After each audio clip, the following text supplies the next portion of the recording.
Parents viendront le chercher pour le week-end. Toujours sur l'eau, le plus vieux paquebot du monde a fait escale à Saint-Nazaire. À son bord, des bénévoles protestants qui ont décidé de porter la bonne parole sur les 5 continents. Reportage de Christophe Gascard et Olivier Lehellard. Voici la plus grande librairie flottante du monde. À bord du Doulos, les manuels de cuisine côtoient les livres pour enfants, mais on y trouve surtout un nombre impressionnant d'ouvrages de théologie. Pas moins de 500 000 livres, en anglais pour la plupart. La Bible est l'ouvrage le plus vendu à un prix dérisoire. Le Doulos, serviteur en grec, appartient à Opération Mobilisation, une organisation mondiale protestante. Son but, évangéliser le monde et pourquoi pas par les livres dans les pays où ils sont rares. Au Sierra Leone, quand nous sommes arrivés dans le port, c'était la première fois pour la plupart d'entre eux qu'ils voyaient une si grande librairie. Et ils n'ont pas acheté un livre, ils en ont pris par cartons entiers. Des machinistes aux cuisiniers, en passant par le capitaine, tous sont bénévoles. 300 personnes de 40 nationalités différentes. Ils voyagent en célibataire ou en famille pendant 2 ans. L'engagement repose avant tout sur la foi. On est persuadé que Dieu protège le bateau, comme il protège d'ailleurs l'équipage. Et on en a eu l'expérience lorsque nous étions en mer et que la météo était très mauvaise. Chaque passager paye entre 200 et 700 euros par mois, entièrement financé par des donateurs privés ou des églises protestantes. Un système à l'anglo-saxonne où le prosélytisme n'est pas un mot tabou.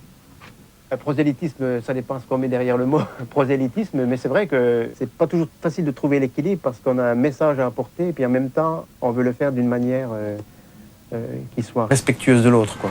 À chaque étape des visites guidées, à Saint-Nazaire, ce jour-là, les visiteurs français semblaient plus intéressés par le bateau que par le message de foi.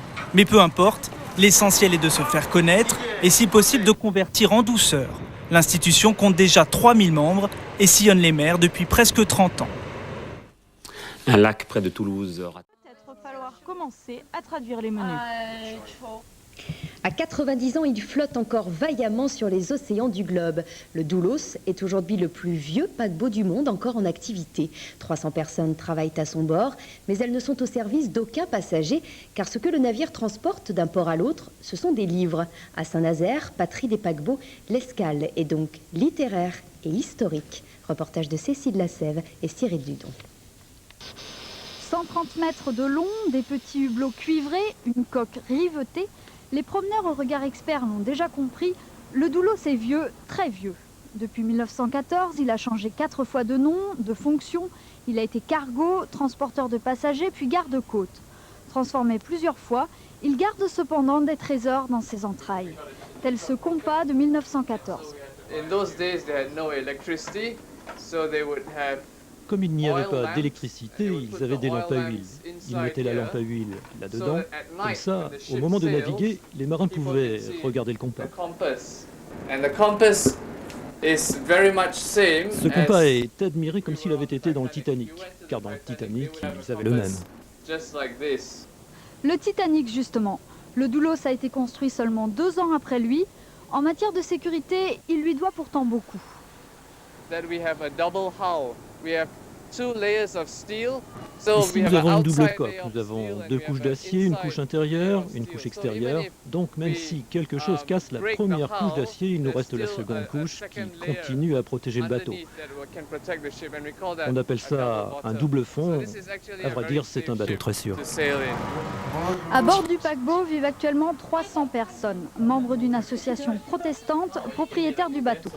Embarquées pour 2 ou 3 ans, elles semblent avoir trouvé leur marque dans cette coque bientôt centenaire.